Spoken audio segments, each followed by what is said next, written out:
अंबेडकर नगर में कुल्हिन मजलिस इत्तेहादुल मुस्लिमीन लगातार जिले भर में अपना जनाधार बढ़ाती हुई दिखाई दे रही है।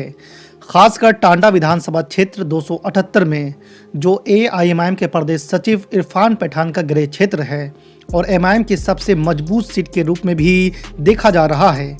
इसको इरफान पठान और उसको अच्छा बनाने के लिए दिन रात एक किए हुए हैं। कल इसी कड़ी में प्रदेश सचिव इरफान पठान ने अचानक अपनी विधानसभा 278 का दौरा किया, जिसमें उनके साथ मजलिस के कई कार्यकर्ता और पदाधिकारी भी शामिल रहे।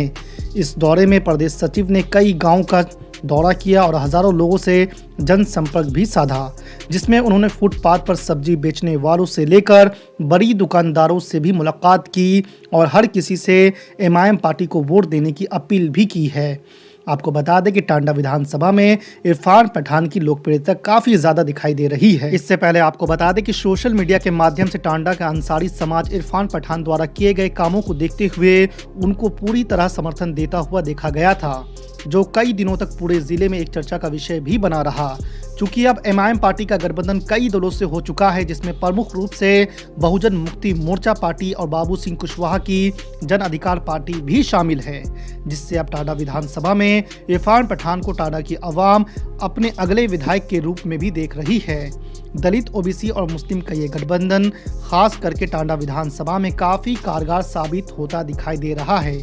अगर ये जमीन पर सही से साबित हुआ तो इरफान पठान को टांडा 278 विधानसभा से विधायक बनने से कोई रोक नहीं पाएगा। दोस्तों, आपको बता दें कि जहां एक तरफ इरफान पठान द्वारा इन 5 सालों में किया गया कार्य लोग सराह रहे हैं, वहीं ये गठबंधन उनको और ही ज्यादा मजबूती प्रदान करता दिखाई दे रहा है। बड़े शर्म की बात है, 4 करोड़ मुसलमान उत्तर प्रदेश में, लेकिन पूरे प्रदेश में गवर्नमेंट का एक भी इंटर कॉलेज नहीं है उर्दू का। आप बताइए मुझे, एक भी उर्दू का इंटर कॉलेज नहीं। एक भी वादा नहीं। हमसे कहा अपने मैनिफेस्टो में कि हमारी सरकार आएगी, मुस्लिम इलाकों में मुस्लिम बच्चों को पढ़ने के लिए ट्यूशन के सेंटर खोले जाएंगे, कोचिंग सेंटर खोले जाएंगे, जहां मुस्लिम बच्चों को मुफ्त में तालीम दी जाएगी। कितने खोले गए? कहा गया हमसे मुस्लिम इलाकों में अलग से कैंप लगा करके मुस्लिम बच्चों की पुलिस में और पीएससी में भर्ती कराई जाएगी। कितनी भर्ती हुई है? जेल की सलाखों में हुई है। मेरे दोस्तों, मेरे बुजुर्गों, अगर आप ये समझ रहे हैं समाजवादी या बीएसपी को वोट डाल करके आपको इंसाफ मिल जाएगा, आपने बहुत आजमाया। मोमिन एक सुराख से एक बार डसा जाता है। मोमिन एक सुराख से एक बार डसा जाता है। अगर वो बार बार डसा जाता है तो फिर उसके मोमिन होने में शक है।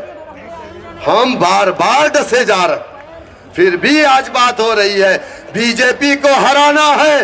अरे हम बीजेपी मोदी योगी से नहीं, अल्लाह सुब्हानहू तआला से डरने वाले लोग हैं।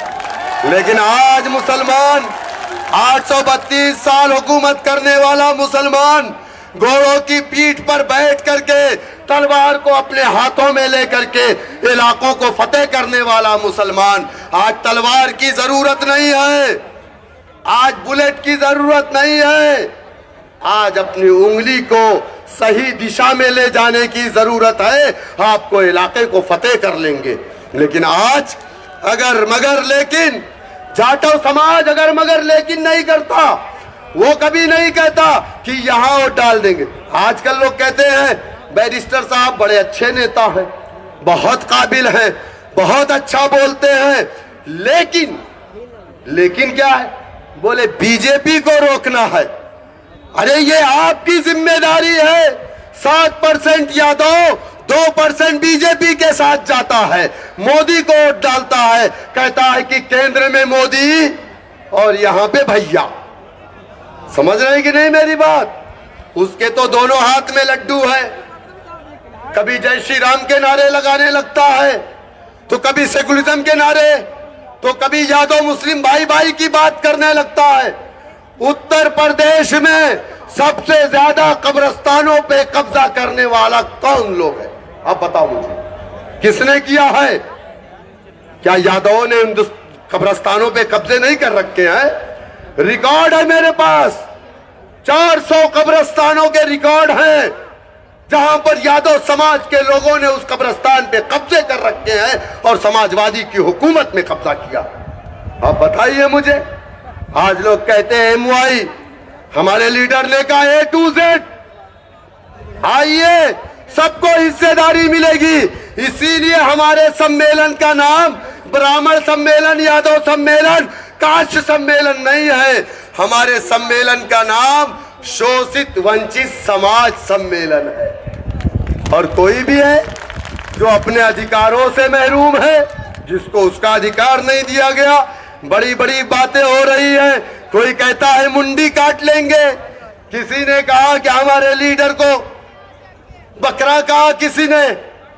हम उनसे पूछना चाहते हैं, तुम क्या हो भाई? हम तो नहीं कहेंगे तुम कुत्ता हो, हम नहीं कहेंगे, हम नहीं कहेंगे।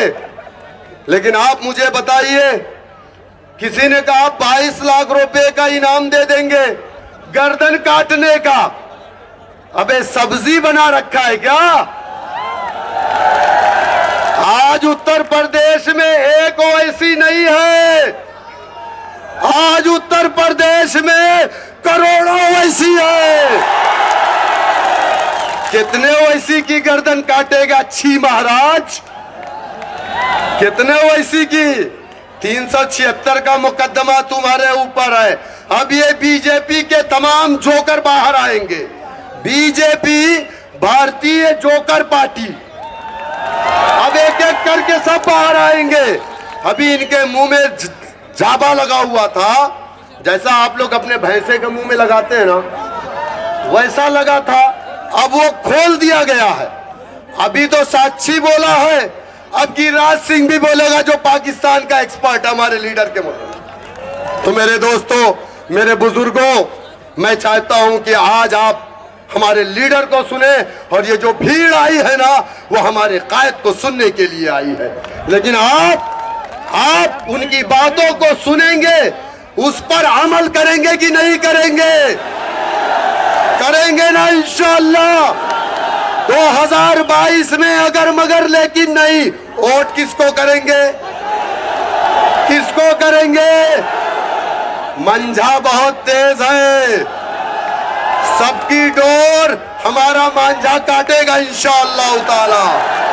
अब मैं बड़े अदब के साथ अपने कायद, नकीब मिल्लत, काबिल एहतराम, इज्जत